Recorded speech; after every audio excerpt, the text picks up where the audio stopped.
Welcome to our channel. Today we how to subscribe to Krisp for live chat inside no-code apps. Quick tutorial step by step clearly.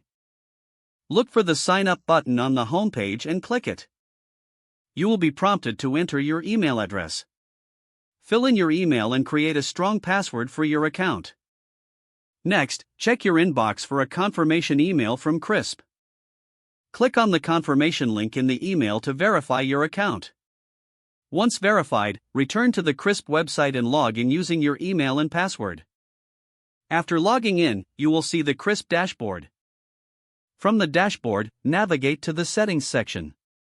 In the Settings menu, locate and select the Live Chat option. Here, you will find various customization options for your chat widget. Configure the appearance and behavior of your chat widget as needed.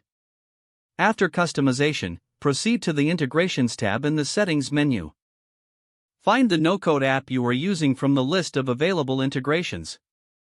Follow the on-screen instructions to integrate Krisp with your selected no-code app.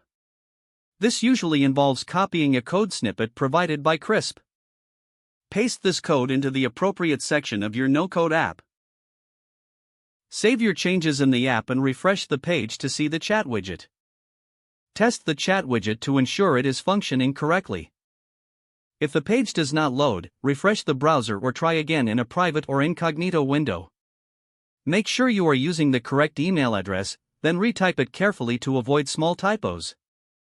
If your password is not accepted, use the reset option and create a new strong password you can remember.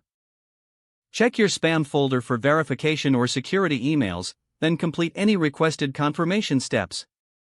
Enable two-factor authentication if available to improve account security and reduce unauthorized access risk.